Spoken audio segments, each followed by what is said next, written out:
عزیز بچے، درجہ 8 میں اس سے پہلے ایک ویڈیو ضمیر سے متعلق بنایا گیا تھا اور یہ دوسرا ویڈیو بنایا جا رہا ہے جو کہ اس کا باقی حصہ بچا ہوا ہے۔ یہ معلوم ہے کہ ضمیر کی 5 قسمیں ہیں۔ 5 قسموں میں سے ضمیر کی 2 قسمیں پہلے کی ویڈیو میں پیش کیا جا چکا ہے۔ اب یہ باقی حصہ 3 حصے جو اور باقی ہیں، 3 قسمیں، اس کو اس ویڈیو میں اختصار کے ساتھ پیش کیا جا رہا ہے۔ تیسرا نمبر ہے ضمیر موصولہ۔ ضمیر موصولہ کو انگریزی میں ریلیٹو پروناؤن کہتے ہیں۔ ضمیر، پروناؤن اور موصولہ جس کو ملایا گیا ہو یا جس کے ذریعے سے ملایا گیا ہو۔ اب اس کی تفصیل اس انداز سے ہم سمجھ سکتے ہیں اس طریقے سے کہ ضمیر موصولہ اس ضمیر کو کہا جاتا ہے جسے ایسے 2 جملوں کو جوڑنے کے لیے استعمال کیا جائے جن میں سے پہلا جملہ مبہم ہو یا پہلے جملے میں ابہام ہو اور دوسرا جملہ اس ابہام کو دور کرنے کے لیے آئے۔ جیسے یہ وہی لڑکا ہے جو سڑک حادثہ سے بال بال بچ گیا تھا۔ ضمیر لفظ ہے لیکن اس کو مثال میں جملے کی شکل میں اس لیے سمجھایا جا رہا ہے کہ بغیر جملے میں استعمال کی اس کی تفصیلات یا اس کا جو ڈیفینیشن ہے، تعریف ہے، وہ مکمل طور پر صحیح ڈھنگ سے سمجھ میں نہیں آ سکتی۔ اسی وجہ سے یہاں اس کی تعریف میں یہی لکھا گیا ہے کہ 2 جملے ہونا چاہیے اور 2 جملوں میں سے پہلے جملے میں جس میں اس میں موصولہ ہے، جس کو جوڑا گیا دوسرے جملے کے ساتھ، اس جملے میں ابہام ہے، کنفیوژن ہے یا اس کی میننگ میں کچھ کنفیوژن ہے، کلیئر کٹ نہیں ہے اس کی میننگ۔ تب ظاہر سی بات ہے کہ جب اس میں موصولہ جس جملہ میں موجود ہے اور اس کا مفہوم سمجھ میں نہیں آ رہا ہے تو ضرورت اس بات کی پڑی کہ دوسرا جملہ اس کی تفصیل کے لیے، اس کی تشریح کے لیے لایا جائے۔ چنانچہ دوسرا جملہ آ کر اس ابہام کو دور کر رہا ہے اور جو اس کا معنی مفہوم واضح نہیں تھا اس کو واضح کر رہا ہے۔ اس طرح سے 2 جملے ہو گئے، پہلا جملہ جس میں ابہام ہے یا کنفیوژن ہے اور دوسرا جملہ جو کہ پہلے جملے کی ابہام کو دور کرنے کے لیے آ رہا ہے۔ اب ایسی صورت میں جب 2 جملے ہو گئے تو دونوں کو آپس میں مربوط رکھنے کے لیے، جوڑ کر رکھنے کے لیے ایک ایسی ضمیر کی ضرورت ہے جو دونوں کو جوڑ کر رکھے اور وہ ضمیر موصولہ ہے۔ اسی وجہ سے اس کو ریلیٹو پروناؤن کہا جاتا ہے کہ دونوں کے بیچ میں ایک طرح سے ربط پیدا کرنے ہی کا مقصد ہوتا ہے اور دونوں کو جوڑ کر رکھنے کے لیے ضمیر کو استعمال کیا جاتا ہے۔ تو ہم سمجھ سکتے ہیں کہ یہ وہی لڑکا ہے، یہ پہلا جملہ ہے۔ اب یہاں سوال یہ پیدا ہو رہا ہے کہ کون لڑکا ہے؟ لڑکے سے متعلق جملے میں جو بات کہی گئی وہ وہاں ابہام ہے، کنفیوژن ہے، اس لیے دوسرا جملہ جو سڑک حادثے سے بال بال بچ گیا تھا، یہ دوسرا جملہ ہے جو کہ پہلے جملے کی ابہام کو دور کر رہا ہے۔ لیکن بات ایک ہی ہے، لڑکا جس کو اس میں موصولہ کہا گیا ہے اسی سے متعلق یہ رپورٹنگ ہے یا یہ بات ہے جو کہی گئی ہے۔ اس لیے اب چونکہ کہیں اگر ابہام ہے، کنفیوژن ہے، میننگ میں کچھ اس طرح کی باتیں ہیں جو کلیئر کٹ نہیں ہیں، تو ایسی صورتحال میں اس کو واضح کرنے کے لیے ضرورت پڑتی ہے کہ کچھ دوسری چیز لائی جائے اور اسی مقصد سے یہاں دوسرا جملہ لایا گیا ہے۔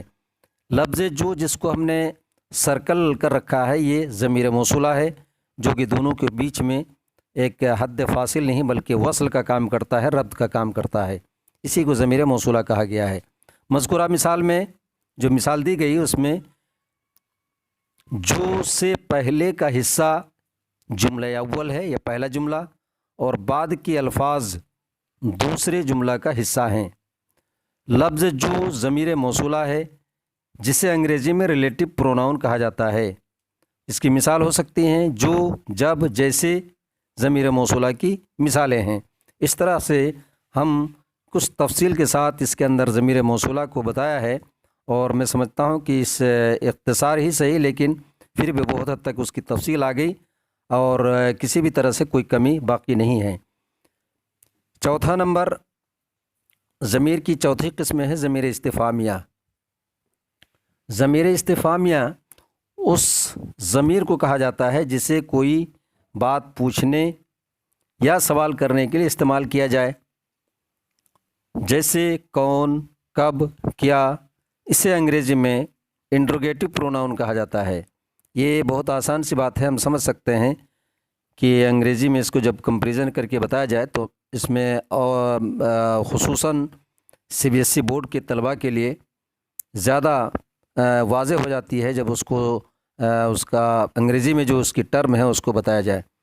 ضمیر پروناؤن ہے، اور استفہامیہ یا استفہام یہ لفظ آتا ہے سوال کرنے کے لیے، یعنی ایسی ضمیر جس کو سوال کرنے کے لیے استعمال کیا جائے۔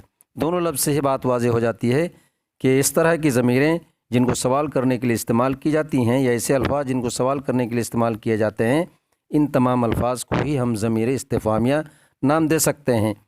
اور یہی چیزیں انگریزی میں جسے ہم واٹ اینڈ اٹس برادرز کہتے ہیں، وہی چیزیں ہیں جس کو ہم اردو میں کب، کون، کیوں، کیسے، اس طریقے کے الفاظ سے تعبیر کرتے ہیں۔ اس طرح سے ہم سمجھ سکتے ہیں کہ ضمیر استفہامیہ کیا ہے۔ ضمیر استفہامیہ اس ضمیر کو کہا جاتا ہے جسے کوئی بات پوچھنے یا سوال کرنے کے لیے استعمال کیا جائے۔ اس طرح سے یہ ضمیر کی چوتھی قسم پوری ہو گئی، اور آخری قسم ضمیر تنکیری ہے۔ ضمیر تنکیری یا ضمیر تنکیر دونوں کا استعمال قواعد کی کتابوں میں پایا جاتا ہے۔ تنکیر یا نکرہ، لفظ نکرہ جسے عام کہتے ہیں، یا یہ اس کو ہم کسی خاص چیز کے لیے جس کا استعمال نہ ہو اس کو نکرہ کہا جاتا ہے یا عام کہا جاتا ہے۔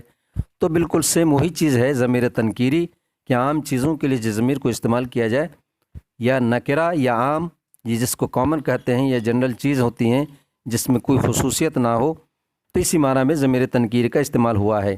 ضمیر تنکیری اس کی تعریف یہ ہے، اس ضمیر کو کہا جاتا ہے جسے عام چیزوں کو ظاہر کرنے کے لیے استعمال کیا جائے۔ عام چیزوں مطلب یہاں عام، چاہے وہ چیز ہو یا انسان ہو یا کوئی جگہ ہو، وہ خاص نہ ہو بلکہ عام ہو، اس کے اندر خصوصیت نہ پایا جائے، عمومیت پایا جائے، ایسی تمام چیزوں کے لیے جس ضمیر کا استعمال کیا جائے اس کو ضمیر تنکیری کہتے ہیں، جیسے کچھ، بعض، چند، کوئی، فلاں وغیرہ، یہ اس کی مثالیں ہیں۔ اور انگریزی میں اس طریقے کے الفاظ کے لیے بھی بڑے مخصوص الفاظ ہیں، someone, something, few.